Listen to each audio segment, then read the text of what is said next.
ભરૂચના નંદીલાવ વિસ્તારમાં આવેલ શ્રી નંદેશ્વર મહાદેવ મંદિરે મહાવદ 11 થી 14 સુધી 4 દિવસીય ભવ્ય પ્રાણ પ્રતિષ્ઠા મહોત્સવનું આયોજન કરવામાં આવ્યું છે, જેમાં શ્રી શિવ પરિવારની વિશેષ પ્રાણ પ્રતિષ્ઠા તથા વિવિધ વૈદિક વિધિઓ સાથે કરવામાં આવશે। કાર્યક્રમની શરૂઆત શુક્રવાર તારીખ 13/2/2026ના રોજ સવારે 8 વાગે પ્રતિષ્ઠા પ્રારંભ સાથે થશે।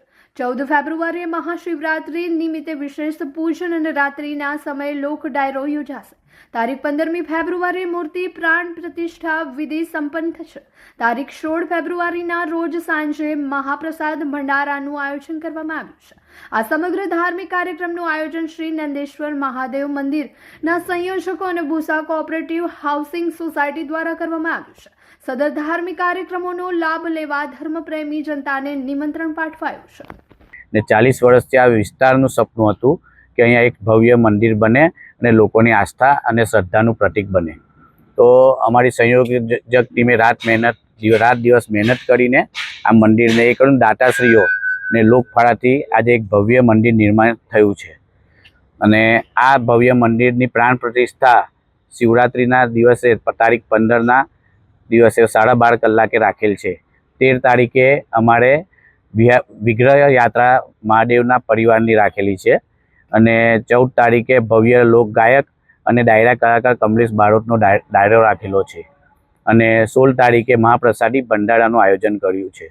તો સર્વ ધર્મપ્રેમી જનતાને અમે આહ્વાન કરીએ છીએ કે આ મંદિર પર આવી અને આસ્થાનું પ્રતીક છે, શ્રદ્ધાનું પ્રતીક છે, મહાદેવને પૂજા અર્ચના કરીને એમના આશીર્વાદ લઈને જીવનને ધન્ય બનાવે। અમારું ભરૂચનું જૂનું અને જાણીતું ભૂસા સોસાયટીનું વર્ષો જૂનું લગભગ 40 વર્ષથી શ્રી નંદેશ્વર મહાદેવનું પ્રાણ પ્રતિષ્ઠા કાર્યક્રમ અમારી યુવા પેઢીએ હાથ ધર્યું અને લગભગ 6 મહિનામાં જ એને નવસર્જન કર્યું છે। ત્યારે ભરૂચની જનતાને મારી નમ્ર અપીલ છે, પત્રકાર મિત્રો દ્વારા મારી નમ્ર અરજ છે કે આ મંદિરના દર્શન કરવા અને પુણ્યતાને પામવા માટે આપ સૌ કોઈ પધારો।